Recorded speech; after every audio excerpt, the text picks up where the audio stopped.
Hello guys, आज हम discuss करने जा रहे हैं अपर एंड लोअर जीआई ब्लीडिंग। ठीक है, तो किस को हम अपर जीआई ब्लीडिंग बोलेंगे और किस को हम लोअर जीआई ब्लीडिंग बोलेंगे।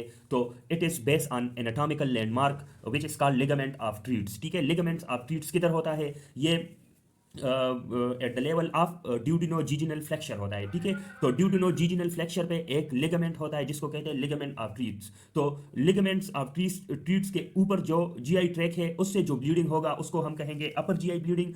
ठीक है, और जो लिगामेंट ऑफ ट्रीट से नीचे जो जीआई ट्रैक होगा उससे जो ब्लीडिंग होगा उसको हम बोलेंगे लोअर जीआई ब्लीडिंग। ठीक है, तो what is upper GI bleeding? It is the blood loss from the GI tract above the ligament of Treitz. ठीक है, and ligament of treats is at the level of duodenojejunal flexure। ठीक है, upper GI bleeding is also known as haematemesis. ठीक है, blood in the vomiting. ठीक है, अभी हम डिस्कस करेंगे कासेस ऑफ अपर जीआई ब्लीडिंग। तो अपर जीआई ब्लीडिंग का जो मोस्ट कॉमन कास्ट है वो है पेप्टिक अल्सर डिजीज। ठीक है, तो peptic ulcer disease most common cause for haematemesis है, और इसमें जो सोर्स ऑफ ब्लीडिंग होगी वो तो या गेस्ट्रोड्यूडिनल आर्टरी होगी या लेफ्ट गैस्ट्रिक आर्टरी होगी। ठीक है, तो लेफ्ट गेस्ट्रोड्यूडिनल आर्टरी किस केस में होगी? जब ड्यूडिनल अल्सर हो। ठीक है, और लेफ्ट गैस्ट्रिक आर्टरी तब होगा जब परफोरेशन गैस्ट्रिक अल्सर की हो। ठीक है, तो जब इन अल्सर्स की परफोरेशन हो तो या तो गैस्ट्रोड्यूडिनल आर्टरी से ब्लीडिंग होगी या लेफ्ट गैस्ट्रिक आर्टरी से ब्लीडिंग होगी। और हम इसको मैनेज किस तरह करेंगे? तो हम देखेंगे कि अगर हीमोडायनामिकली अनस्टेबल पेशेंट हो जिसका systolic blood pressure less than 90 mm of mercury हो, तो हम उसके लिए हम ट्रांसफ्यूजन करेंगे। ठीक है, मेसो ट्रांसफ्यूजन प्रोटोकॉल को फॉलो करेंगे जिसमें हम ब्लड ट्रांसफ्यूजन पेशेंट को करते हैं when the patient is hemodynamically unstable. जब वो स्टेबल हो या हीमोडायनामिकली स्टेबल पेशेंट हो तो हम करेंगे अपर जीआई एंडोस्कोपी। ठीक है, अपर जीआई एंडोस्कोपी करेंगे और जो ब्लीडिंग साइट हो, जो ब्लीडर हो, उसको हम कंट्रोल करेंगे, ब्लीडिंग को कंट्रोल करेंगे। तो हम किससे ब्लीडिंग को कंट्रोल करेंगे? कार्टरी से ब्लीडिंग को कंट्रोल करेंगे, या अगर ये पॉसिबल ना हो तो हम सर्जिकली भी लेप्रोटोमी के थ्रू ब्लीडिंग को कंट्रोल कर सकते हैं। ठीक है, फिर दूसरा खास है अपर जीआई ब्लीडिंग का ड्रग इंड्यूस गैस्ट्राइटिस। ठीक है, drug induce gastritis is due to the overuse or chronic use of COX-1 inhibitors। ठीक है, तो COX-1 inhibitors for example indomethacin. Patient mostly patient होगा कोई ऑस्टियो, फॉर एग्जांपल एक patient होगा ऑस्टियो आर्थराइटिस का और वो क्रॉनिक यूजर होगा एनसेट्स का, COX-1 इनहिबिटर्स का। ठीक है, तो उसमें ये ड्रग इंड्यूस गैस्ट्राइटिस में भी अपर जीआई ब्लीडिंग हो सकता है। ठीक है, फिर तीसरा जो कास है वो है पोर्टल हाइपरटेंशन। पोर्टल हाइपरटेंशन किसको कहते हैं? जब portal pressure more than 10 mm of mercury हो तो हम उसको पोर्टल हाइपरटेंशन बोलेंगे। और पोर्टल हाइपरटेंशन में क्या होता है? इसमें जो शंट्स होते हैं ना, तो उसमें पोर्टोकेबल शंट्स जो होते हैं उसमें वो रप्चर हो जाते हैं। ठीक है, जब एसोफिजियल वेरिसिस रप्चर हो तो उसकी वजह से अपर जीआई ब्लीडिंग हो। और एसोफिजियल वेरिसिस किसकी वजह से होती है? पोर्टल हाइपरटेंशन की वजह से। ठीक है, तो जब एसोफिजियल वेरिसिस की रप्चर हो जाए, ठीक है, तो उसमें भी अपर जीआई ब्लीडिंग होगा। और मोस्टली जो पोर्टल हाइपरटेंशन होगा उसमें पेशेंट यही इस कंडीशन के साथ आएगा कि हेमेटेमेसिस होगा और साथ में उसकी स्प्लीनोमेगली भी होगी। ठीक है, तो ये पोर्टल हाइपरटेंशन का हो गया। अब पोर्टल हाइपरटेंशन की कासेस क्या है? इसमें अल्कोहलिक सिरोसिस है। ठीक है, वायरसेस की वजह से सिरोसिस हो जाती है, और वायरसेस की वजह से फिर सिरोसिस हो जाता है, और सिरोसिस फिर कास करता है पोर्टल हाइपरटेंशन को। इसी तरह metabolic disorders like haemochromatosis, Wilson disease, ठीक है, इसमें भी क्या होता है? इसमें भी सिरोसिस हो जाता है, और सिरोसिस की वजह से portal hypertension.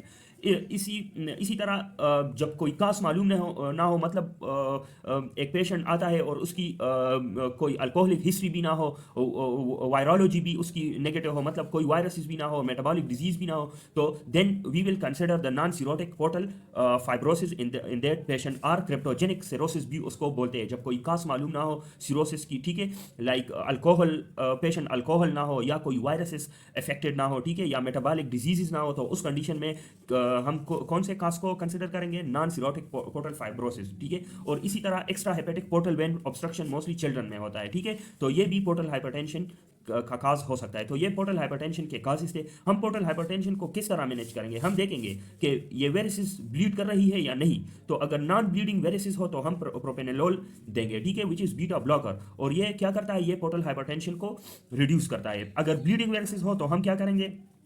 The first line drug will be octreotide, ठीक है, ऑक्ट्रियोटाइड। फिर हम टर्ली प्रेसेंट भी यूज कर सकते हैं। उसके बाद हम अपर जीआई एंडोस्कोपी करेंगे और जो ब्लीडिंग है उसको कंट्रोल करेंगे, जो वेरिसिस हो, थ्रू स्क्लीरोथेरेपी, ठीक है।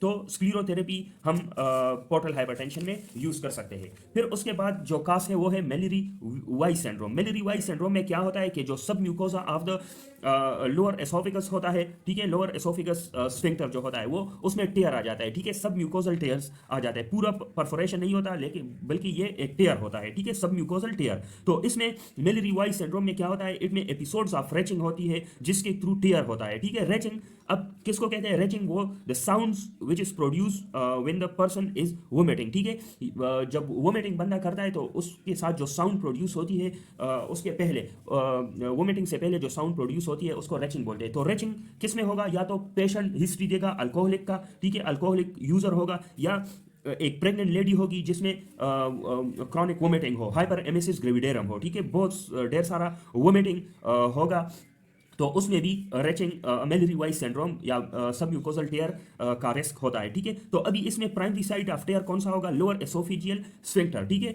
और सोर्स ऑफ ब्लीडिंग क्या होगा, लेफ्ट गैस्ट्रिक आर्टरी, ठीक है। तो लेफ्ट गैस्ट्रिक आर्टरी एक तो पेप्टिक अल्सर डिजीज की सोर्स ऑफ ब्लीडिंग थी, अब मेलिरी वाई सिंड्रोम में भी source of bleeding left gastric artery हो सकती है, ठीक है।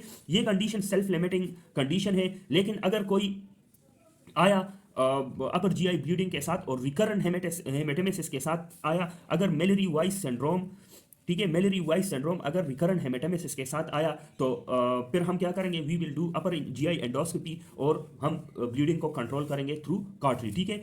इसके अलावा जो अपर जीआई ब्लीडिंग की कासेस है वो Dieulafoy's lesion, Dieulafoy's lesion basically it is lesion which is basically the aberrant mucosal vessel, ठीक है, उससे ब्लीड होती है। सब म्यूकोजल वेसल की एबेरेंट सब म्यूकोजल वेसल होता है, ठीक है, उससे ब्लीडिंग होती है, उसको डिल्यूफॉइस लीजन बोलते हैं, ठीक है। इसी तरह गैस्ट्रिक एंट्रल वेस्कुलर एक्टेजिया ये भी अपर जीआई ब्लीडिंग का काज हो सकता है, and it is the least common cause of upper GI bleeding. और इसमें जो अपर जीआई एंडोस्कोपी हम करेंगे तो इसमें एक कैरेक्टरिस्टिक फीचर्स हमें नजर आएगा, वाटरमेलन स्टमक बोलते हैं उसको, ठीक है। तो गैस्ट्रिक एंट्रल वेस्कुलर एक्टेजिया में क्या नजर आएगा, watermelon stomach, and it is the least common cause of upper GI endoscopy. फिर हम आते हैं लोअर जीआई ब्लीडिंग, जब लिगामेंट ऑफ ट्रीट से नीचे कोई ब्लड लॉस हो तो उसको हम कहते हैं लोअर जीआई ब्लीडिंग और हिमेटोकीजिया, ठीक है, हिमेटोकीजिया भी इसको बोलते हैं, haematochezia, blood loss from the anus, ठीक है, blood loss from the anus और फ्रेश ब्लड लॉस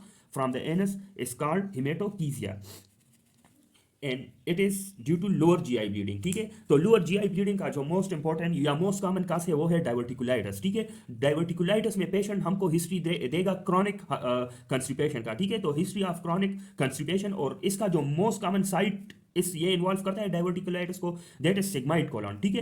तो क्रॉनिक कंस्टिपेशन होगा, ठीक है, और उस क्रॉनिक कंस्टिपेशन की वजह से इट विल लीड टू डाइवर्टिकुलोसिस, ये out pouching of sigmoid colon होगी, ठीक है, आउट पाउचिंग। अब इस आउट पाउचिंग में कोई इस डाइवर्टिकुलो में कोई फीकल मटेरियल की मतलब जा सकता है और इसको ऑब्स्ट्रक्ट कर सकता है, ठीक है। तो जब ये ऑब्स्ट्रक्ट हो जाए फीकल मटेरियल से तो इधर इन्फेक्शन का रिस्क बढ़ जाता है, ठीक है। तो इधर इन्फेक्शन होगा और इन्फेक्शन जब होगा तो it will lead to diverticulitis, ठीक है। पहले आप ये याद रखें कि पहले क्रॉनिक कंस्टिपेशन होगा, हिस्ट्री होगी क्रॉनिक कंस्टिपेशन की, फिर डाइवर्टिकुलोसिस होगा, diverticulosis outpouching of the sigmoid colon, ठीक है। फिर उस आउट पाउचिंग में फीकल मटेरियल जा सकते हैं और उसको ऑब्स्ट्रक्ट कर सकते हैं, ठीक है।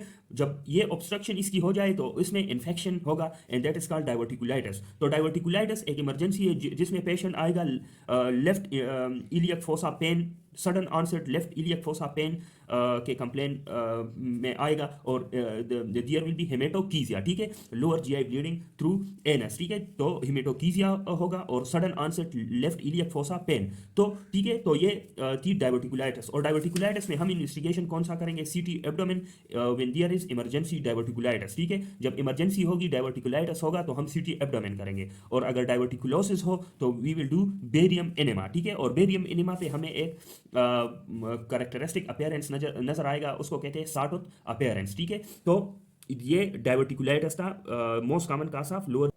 और हम इसको मैनेज किस तरह करेंगे, तो हम पहले तो पेशेंट को नील पर ओरल करेंगे, ठीक है, और आईवी एंटीबायोटिक देंगे, ठीक है। इसके अलावा जो लोअर जीआई ब्लीडिंग का जो सेकंड मोस्ट कॉमन काज है वो है पाइल्स, ठीक है। पाइल्स की तो दो टाइप्स होती है, एक इंटरनल हेमराइड्स, एक एक्सटर्नल हेमराइड्स। जो इंटरनल हेमराइड्स है that will be painless condition, ठीक है, और एक्सटर्नल कंडीशन में पेनफुल हिमेटोकीजिया होगा। इसमें पेनलेस हिमेटोकीजिया और एक्सटर्नल में पेनफुल हिमेटोकीजिया होगा, and it is due to veins prolapse, ठीक है। जो वेन्स होते हैं एनल कनाल में, ठीक है, तो वो उसकी प्रोलेप्स हो जाती है, ठीक है। इसमें या तो प्राइमरी पाइल्स होंगे या सेकेंडरी पाइल्स होंगे, और वो हमें पता चलेगा through proctoscopy which is the investigation of choice for piles, ठीक है। प्रोक्टोस्कोपी पे हमें या प्राइमरी पाइल्स नजर आएंगे या सेकेंडरी पाइल्स नजर आएंगे। प्राइमरी पाइल्स जब 3 o'clock, 7 o'clock और 11 o'clock पोजीशन में जब वेन्स की प्रोलेप्स हो, हमें प्रोक्टोस्कोपी में वेन्स इस तरह प्रोलेप्स नजर आएंगे। जब 3, 7 एंड 11 o'clock पोजीशन पे हमें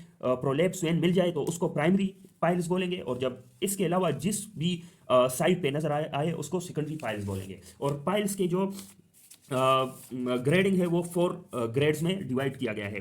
फर्स्ट ग्रेड, ठीक है, ग्रेड 1 में क्या होगा, प्रोलेप्स वेन्स होंगे लेकिन हमें वो नेकेड आई पे नजर नहीं आएंगे, बल्कि हम उसके लिए प्रोक्टोस्कोपी करेंगे, ठीक है। Proctoscopy it will be visible on proctoscopy, ठीक है। जो ग्रेड 2 है वो उसमें वेन्स प्रोलेप्स होंगे और वो हमें नजर आएंगे नेकेड आई पे, लेकिन इसकी जो रिडक्शन होगी ये स्पॉन्टेनियसली रिड्यूस नहीं होंगे, ठीक है। मतलब एनल कनाल से ये प्रोलेप्स तो होंगे आफ्टर डिफिकेशन, ठीक है। आफ्टर डिफिकेशन ये प्रोलेप्स, इसकी प्रोलेप्स होगी, ये बाहर को आएंगे, ठीक है, ये बाहर को आएंगे, लेकिन इसकी जो रिडक्शन है, ठीक है, वो स्पॉन्टेनियस इसकी जो रिडक्शन है वो स्पॉन्टेनियस रिडक्शन होगी, खुद ये अंदर जाएंगे, ठीक है। जो ग्रेड 2 में वेन्स होंगे ना, प्रोलेप्स वेन्स, वो खुद अंदर जाएंगे, कोई मैनुअली हम उसको अंदर की तरफ नहीं लेके जाएंगे, लेकिन ये स्पॉन्टेनियसली इसकी रिडक्शन होगी। जो ग्रेड 3 है उसमें भी वेन्स प्रोलेप्स होंगे, लेकिन इसमें हम ये स्पॉन्टेनियसली रिड्यूस नहीं होंगे। उसको हम रिड्यूस करेंगे किसके जरिए, डिजिटल रिपोजिशनिंग के जरिए, मैनुअली हम इसको रिड्यूस करेंगे, ठीक है। जो ग्रेड 4 है वो सिवियर है, मोस्ट सिवियर ग्रेड है, ठीक है। वेन्स प्रोलेप्स होंगे और इसको हम मैनुअली भी रिड्यूस नहीं कर सकते, ठीक है। It can be reduce manually, ठीक है। तो ये 4 ग्रेड्स ऑफ पाइल्स थे।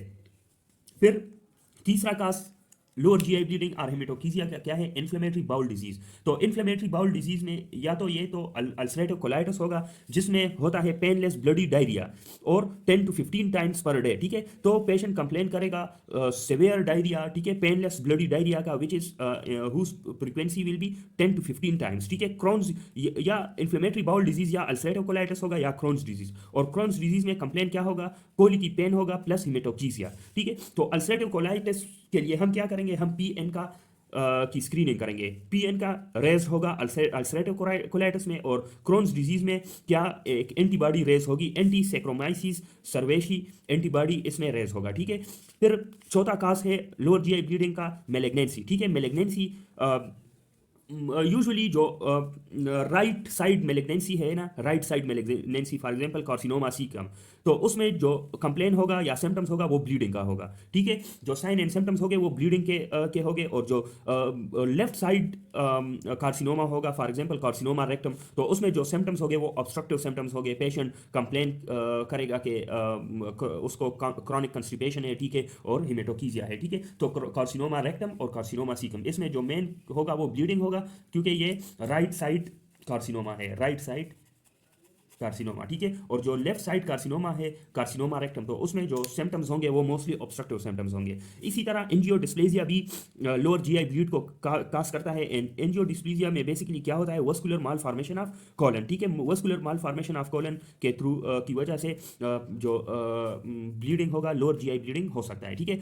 मेलिना क्या है, मेलिना है ये भी एक मतलब एक कंडीशन है जो अपर जीआई ब्लीडिंग की वजह से होगा, ठीक है। और इसमें ये बेसिकली क्या है, it is basically the black tarry stool, the black tarry stool is called melena. और इस मेलिना कंडीशन के लिए हमें 60 to 80 ml ऑफ ब्लड चाहिए गट में, ठीक है। जब गट में 60 to 80 ml ऑफ ब्लड हो तब ब्लैक टेरी स्टूल बनेंगे, ठीक है। मेलिना तब होगा, ठीक है। और मेलिना किसकी वजह से होगा, it is due to upper GI bleeding like peptic ulcer disease, portal hypertension, gastritis, drug induced gastritis, Mallory Weiss syndrome, ठीक है। तो melaena is basically the manifestation of upper GI bleeding, ठीक है। It is manifestation of upper GI bleeding.